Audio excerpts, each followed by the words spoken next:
C'est un sujet dont on parle beaucoup, le prix des aliments qui ne cesse d'augmenter. Ça continue de vous inquiéter. C'est ce que révèle le grand sondage de la rentrée léger, le journal publié ce matin.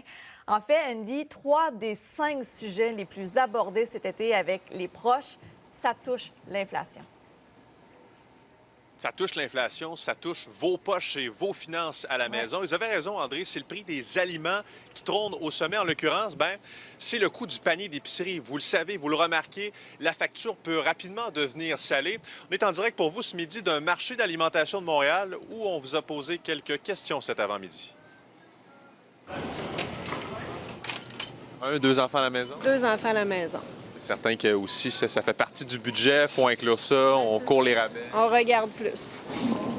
Je sais quand même que ça coûte pas trop cher, mais c'est impossible. Impossible, hein? Non, c'est impossible. C'est toujours très cher. On fait quand même attention et on a peut-être réduit les portions, par exemple. Et Oui, à ce point-là, vous consommez moins. Hein. Ouais, consommez moins. Comment vous faites votre épicerie? Oui, on prend pas mal les rabais, on fait attention. On est un couple assez jeune et on est en début de carrière, donc on fait tout sur rabais quasiment. Et on fait plusieurs magasins aussi pour trouver les meilleurs prix.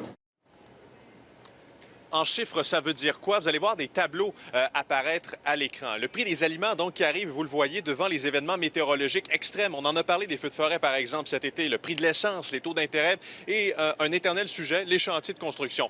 Autre tableau, parce que cette pression-là, lorsque vous passez à la caisse, fait en sorte que vos habitudes d'achat, André, sont modifiées. D'ailleurs, il y a 7 Québécois sur 10 qui ont cessé d'acheter certains produits en raison des prix. Et vous voyez les autres données apparaître à l'écran. Sylvain Charlebois là-dessus.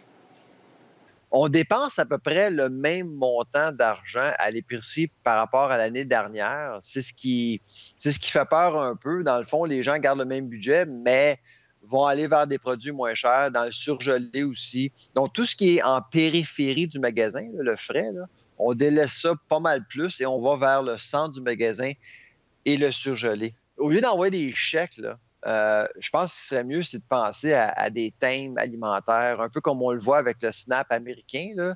Je sais qu'il y a un tabou là, autour des thèmes, mais je pense qu'il est grand temps qu'on pense à envoyer des thèmes pour que les gens puissent utiliser à l'épicerie seulement.